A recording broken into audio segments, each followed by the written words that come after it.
Otro aspecto importante que hay que tener en cuenta al momento de presentar resultados de una investigación es el uso técnico de los gráficos.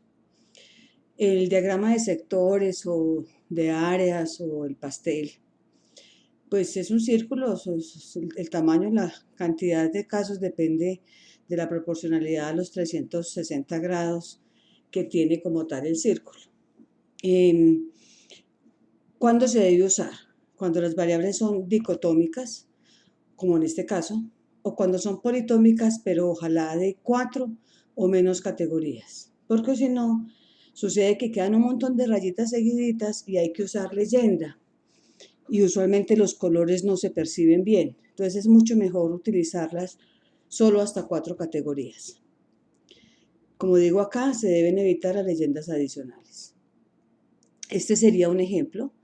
Debe ir dentro del gráfico la categoría y el porcentaje.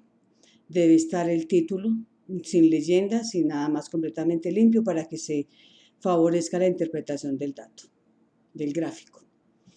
El gráfico de barras es una representación bidimensional de las categorías dispuestas en esos tamaños de acuerdo al número, es proporcional, es ideal para variables politómicas, inclusive para las que son no excluyentes, y tener en cuenta que si tiene un otros, si nuestra tabla de frecuencias tiene un otros o un ninguno, estos deben ir de últimos a la derecha y ojalá en un color más tenue.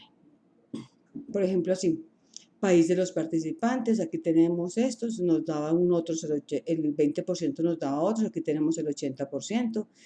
Tenemos nuestro eje Y con los porcentajes, dice frecuencia porcentaje, tenemos los nombres de las categorías en el eje de las X. Tenemos idealmente los porcentajes deben ir encima de la columna. Para ello entonces ustedes van a practicar un poquito Excel para hacer ese tipo de gráficas. ¿Qué es lo usual? Como les decía ahora rato que las tablas se deben pasar para facilitar el trabajo a Excel, después de tenerlas en Excel se grafican.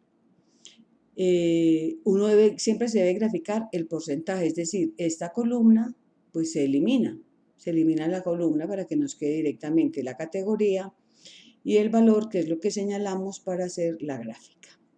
Ustedes pues revisan practican un poquito en su Excel. La idea es que ustedes hagan algunas gráficas, digamos en este caso escogiendo el pastel en 3D o como quieran. Colocan el título del gráfico, eliminan la leyenda y le colocan los valores al interior, buscando por elementos de gráfico. El interior le colocarían la categoría y el porcentaje que está aquí en el formato de etiquetas, es decir, necesito el nombre de la categoría, necesito el porcentaje y luego que lo muestre en la línea guía, pues que lo muestre en una nueva línea para que me quede el porcentaje debajo. Eso es todo. En la de barras, entonces simplemente eligen pues la que más les interese, en este caso son unas barras simples. Lo mismo en elementos de gráfico, pues le coloco el título al eje, que va a ser frecuencias, porcentaje, coloco el título, dejo, este título de eje no se necesita, pues porque es evidente que son nombres de países. Y esta parte les decía el otros. Bueno, recordemos que el porcentaje debe ir encima y el otros debe ir idealmente en un color más tenue, en un color distinto, más tenue usualmente, para que se destaque ese 80%. Aquí me faltó colocar los porcentajes encima, ustedes los colocan. Entonces, para que practiquen un poco, la idea es que abran el archivo Excel que contiene las tablas del ejercicio 7. Ustedes esas tablas las llevaron del visor de resultados de SPSS a Excel. Entonces, con esas mismas tablas, elaboren las gráficas correspondientes a cada tabla con las especificaciones necesarias, es decir, la diseñan como si la fueran a presentar en un artículo. Y ya esas tablas y esas gráficas, las tablas ya las habían llevado, y esas gráficas ya completicas las llevan al documento Word para el taller o el ejercicio número 8.